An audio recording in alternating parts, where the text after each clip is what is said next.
Ada seorang masyaikh ditanya ya, ada seorang laki-laki menikah dengan wanita dengan mahar tertentu dan wanita ini mengklaim dirinya gadis.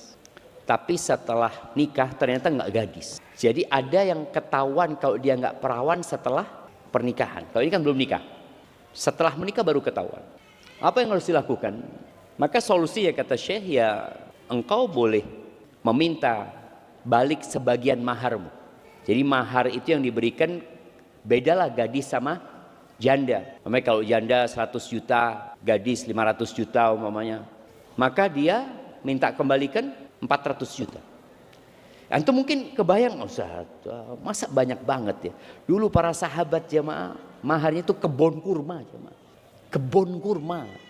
Kalau sawah anggap 1 hektar di sini harganya sudah 3 M jemaah. Sudah 3 miliar. Bagaimana ketika sahabat memberikan mahar 1 kebun kurma yang isinya kurma yang panen terus, artinya istrinya ini langsung kaya raya.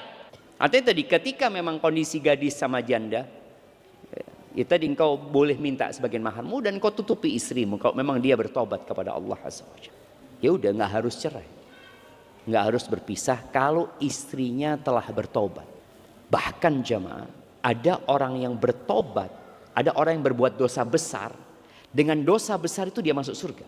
Dan tidak sedikit orang yang taat kepada Allah, ketaatannya mengantarkan ke neraka. Kok bisa seperti itu? Ibnu Qayyim memberikan penjelasan tentang ungkapan ini. Ini orang yang berbuat dosa besar, dia takut, menyesal dengan dosa-dosanya, sehingga dia terus berbuat kebaikan.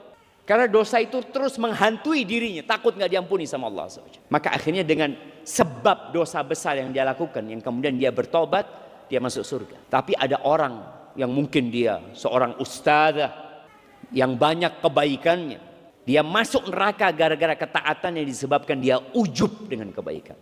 Maka berkaitan dengan calon istrimu, kau lihat kalau dia sudah bertaubat, boleh jadi dia lebih baik daripada yang tidak pernah berbuat dosa. Ya siapa sih nggak berbuat dosa sebenarnya?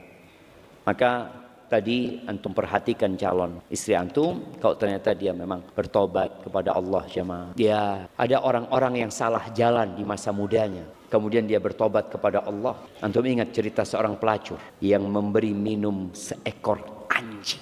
Bukan dia pernah berzina, bukan. Tapi dia pelacur, beda ya. Pelacur dengan seorang yang pernah berzina. Ini baghi min baghaya bani Israel saqat kalban. Pelacur ngasih minum anjing diampuni sama Allah Azza wa Jalla.